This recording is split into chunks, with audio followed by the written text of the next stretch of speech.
Sud Radio Regard de Femme, Michel Viannès. Ma chère Michel, bonjour. Bonjour Maxime. Vous nous parlez ce matin du prélèvement à la source individualisé des impôts, une mesure qui concerne directement les couples, qu'ils soient mariés ou pacsés. Oui, depuis le 1er septembre, donc un changement important est intervenu sur les fiches de paye et donc sur les salaires ou pensions perçus à la fin de ce mois.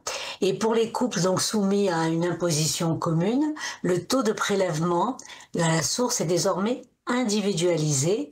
Concrètement, cela signifie que le taux de retenue, donc ce qu'on vous enlève à la fin du mois, est calculé séparément pour chaque conjoint en fonction de ses propres revenus.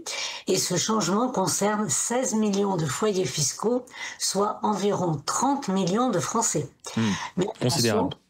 Allez, mais attention, il ne s'agit pas d'un changement du montant total de l'impôt du couple, mais uniquement de sa répartition entre les conjoints, et l'objectif c'est d'éviter justement que celui qui gagne le moins, et je ne vais pas vous étonner mon cher Maxime, généralement c'est la femme dans 75% des cas, ne soit pénalisé justement par un taux trop élevé. Mais concrètement, qu'est-ce que cela change? Eh bien, je vais prendre un exemple simple. Imaginez un couple où la femme gagne 2 000 € et l'homme 3 000. Avec le prélèvement individualisé, la retenue pour la femme est désormais de 60 € au lieu de 114 quand c'était globalisé. Donc la retenue mensuelle pour la femme va baisser pratiquement de moitié. Concrètement, donc ça veut dire que son salaire perçu net est plus élevé. Eh ben oui. Voilà. Et en revanche, bien sûr, l'homme voit son prélèvement augmenter légèrement.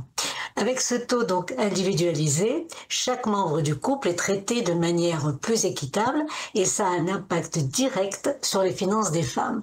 Et donc, en réduisant donc la retenue pour les femmes ayant des revenus modestes ou plus modestes, la réforme permet d'augmenter leur salaire net ou leur pension de retraite. Mais ce que vous nous dites ce matin, Michel, c'est quoi? C'est qu'en réalité, cette réforme, elle est très importante pour les femmes, c'est un changement significatif, c'est ça?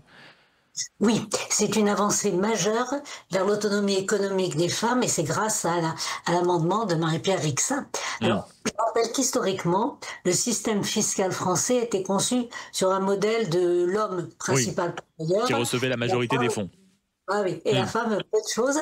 Et puis alors ça a conduit donc à la situation qui était valable jusqu'au 31 août, c'est-à-dire que là, dans de nombreux foyers, les femmes étaient désavantagées par des taux d'imposition trop élevés qui ne reflètent pas leur revenu réel.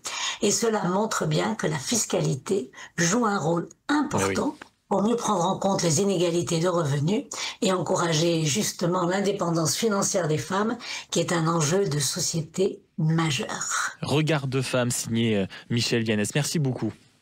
Merci Maxime.